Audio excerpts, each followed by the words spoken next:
जय श्री राम भक्तों। आज का विषय है मानसिक पूजा क्या है और कितनी उपयोगी है। मैं आपको बता रहा हूं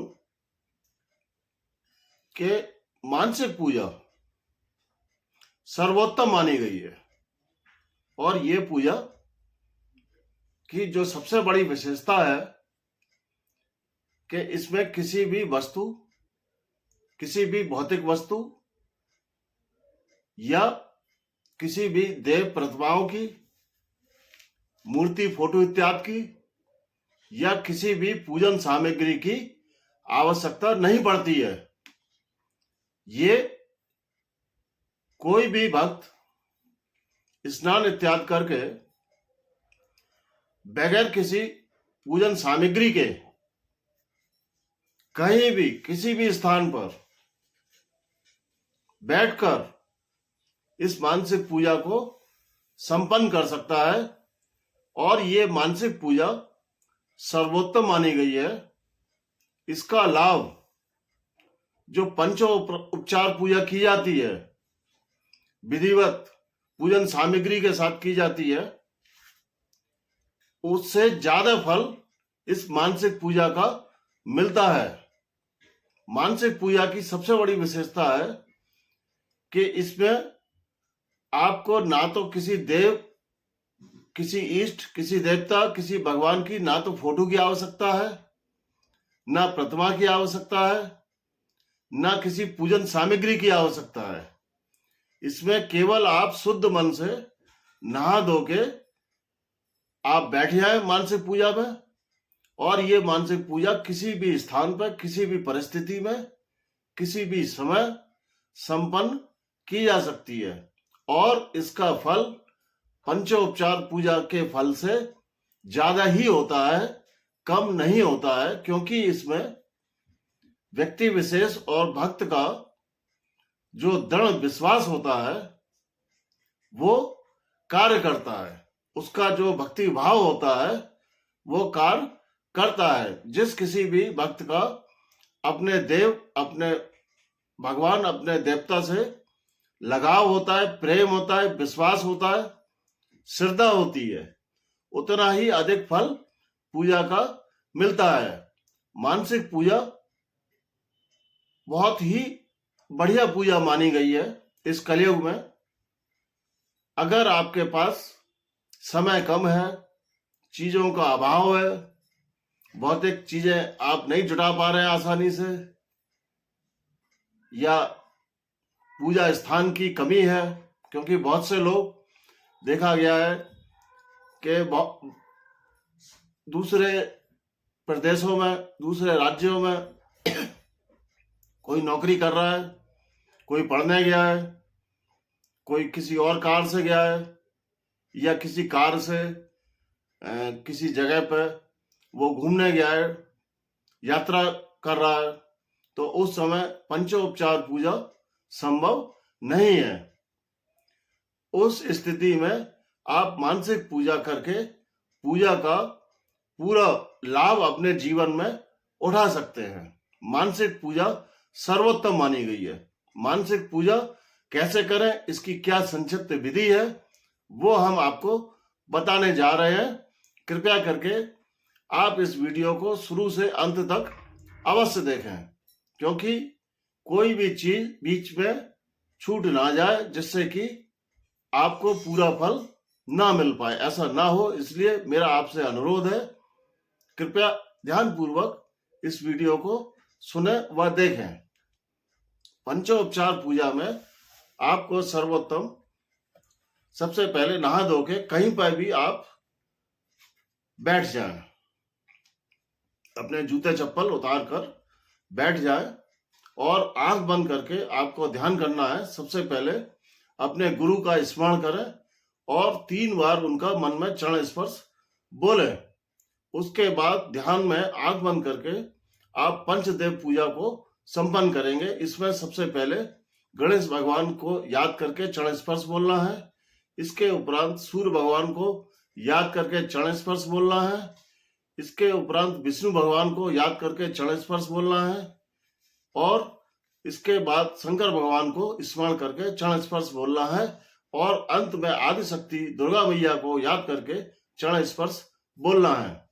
और इसके बाद मन ही मन आप स्थान देवता को याद करके उनका चरण स्पर्श बोलेंगे और ग्राम देवता को याद करके उनका चरण स्पर्श बोलेंगे और अपने कुल देवता को भी स्मरण करके उनका चरण स्पर्श बोलेंगे। नवग्रहों को भी याद करके उनका चरण स्पर्श बोलेंगे। इतना सब बोल के आप सबसे आखिर में अपने जितने भी इष्ट हैं या जितने भी आपके भगवान हैं जिनकी आप दैनिक जीवन में पूजा करते हैं उनको भी नाम लेके याद करके उनका चरण स्पर्श बोलेंगे। और आगे इस विधि को कैसे करते हैं ये हम आपको बता रहे हैं, कृपया ध्यानपूर्वक सुने। आपको आंख बंद करके बोलना है कि मेरी है समस्त शक्तियां, समस्त देव, कृपया आप पधारें। आंख बंद करके आपको बोलना है, ध्यान लगा के श्रद्धा भक्ति से, कृपया आप अवश्य पधारें और बच्चे के डाले गए स्वर्ण सोने के सिंहासनों पर कृपया आप पधारें। उसके उपरांत मैं आप सभी शक्तियों का चरण स्पर्श करता हूं और सोने के पात्र में आकाश गंगा के जल से आपके चरणों को धोता हूं और उस चरणामृत को मैं स्वयं पीता हूं, ऐसा मन में बोलना है। इसके बाद आपको बोलना है कि दूसरे स्वर्ण पात्र में मंदाकिनी के जल से मैं आपको स्नान कराता हूं और उसके उपरांत मैं आपको वस्त्र अर्पित करता हूं और उपवस्त्र भी अर्पित करता हूं। इसके बाद मैं आपको स्वर्ण आभूषण भी अर्पित करता हूं और उप स्वर्ण आभूषण भी आपको अर्पित करता हूं और चंदन और रोली से आपका तिलक इत्यादि करता हूं और चंदन की धूप बत्ती जलाकर मैं आपका धूप दान करता हूं और कैलाश पर्वत के गुड़हल के फूलों की माला मैं सभी मैयाओं की शक्तियों को प्रदान करता हूं, पहनाता हूं और उसके उपरांत कैलाश पर्वत के ही जो कमल के फूल है उन फूलों की माला बनाकर मैं आप सभी भगवानों को, सभी शक्तियों को अर्पित करता हूं और एक सोने का दीपक लेकर जिसमें कि 11 बत्तियां हैं, कामधेनु के शुद्ध देसी घी डालकर उसको प्रज्वलित करके आपका दीपदान करता हूं। इसके उपरांत कामधेनु के शुद्ध देसी घी से बना हुआ नैवेद्य आपको सोने के थाली में परोस के श्रद्धा पूर्वक आपसे प्रार्थना करता हूं, कृपया इस भोग को आप स्वीकार करें। इसके बाद सोने के गिलास में आपको आकाश गंगा का जल मैं पीने को देता हूं। इसके बाद एक सोने के गिलास में मंदाकिनी के जल से आपको आचमन इत्यादि कराता हूं और इसके बाद सभी शक्तियों को तांबूल पान का जोड़ा अर्पित करता हूं जिसमें सुगंध इत्यादि है, इलायची है और अंत में आपको दक्षिणा स्वरूप अपने आप को अर्पित करता हूं और सभी शक्तियों को स्वर्ण आभूषण प्रदान करता हूं। ऐसा बोलकर आप अपने दैनिक पूजा को मानसिक रूप से संपन्न कर सकते हैं और अंत में अपनी इच्छाओं को भी, अपनी मनोकामना को भी आप बोल सकते हैं कि हे भगवान, जिस भगवान से आपको जो कार्य कराना है, हे भगवान मेरा ये कार्य रुका हुआ है, कृपया करके आप इसको पूर्ण करें।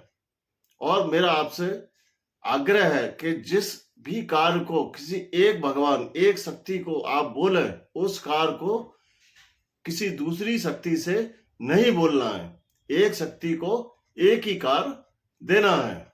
एक कार्य को आप अलग अलग शक्तियों से न बोलें। अगर आप एक कार्य को एक ही शक्ति को बोलेंगे तो उसका परिणाम ज्यादा अच्छा आएगा। ऐसा बोल के अंत में आप क्षमा याचना बोलते हुए कि मैं सभी शक्तियों से विनती करता हूं, मुझसे पूजा में कोई त्रुटि हुई हो, कृपया करके आप मुझे क्षमा करें और अंत में आपका चरण स्पर्श करते हुए मैं इस मानसिक पूजा को संपन्न कर रहा हूं। कृपया आप लोग अपना आशीर्वाद मेरे ऊपर बनाए रखें। इस प्रकार से मानसिक पूजा संपन्न की जाती है।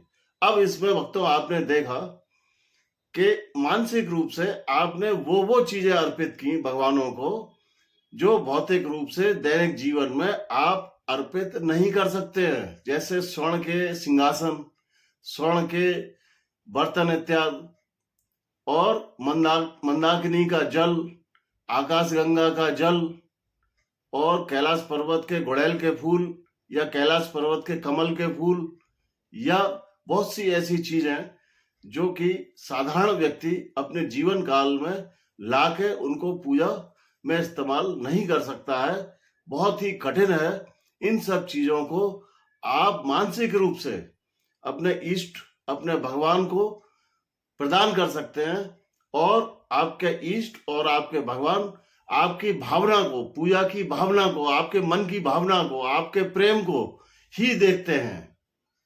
वो देखिए, आप लोग भोग लगाते हैं तो अंत में उस भोग को खाते तो आप ही लोग हैं, भोग तो वही रह जाता है। लेकिन भोग लगाते वक्त, पूजा करते वक्त जो आपका भाव होता है, प्रेम होता है, केवल उस भाव और उस प्रेम को ही शक्तियां देखती हैं और आपके उस भोग को स्वीकार करती हैं और आपको अपना आशीर्वाद देती हैं। तो इन कारणों की वजह से मानसिक पूजा को पंचोपचार पूजा या भौतिक वस्तुओं की पूजा से अधिक उत्तम माना गया है, और इस मानसिक पूजा के फल अत्यधिक होते हैं। मेरा आप सभी भक्तों से अनुरोध है, कृपया करके आप अपने जीवन में इस विधि को अपनाते हुए मानसिक पूजा को अवश्य करें। यह पूजा कभी भी कहीं भी संपन्न की जा सकती है और इससे विशेष फलों की प्राप्ति होती है। आज का विषय हम यहीं समाप्त करना चाहेंगे, और आपसे प्रार्थना है मेरी कि अगर यह वीडियो आपको अच्छा लगा हो तो इसको शेयर करें, कमेंट अवश्य करें, लाइक करें, और चैनल को एडवेंचर्स ऑफ कॉस्मिक एनर्जीज को सब्सक्राइब अवश्य करें, और आने वाले वीडियोस के नोटिफिकेशंस के लिए ऑल बेल आइकन के बटन को दबाएं। जय श्री राम।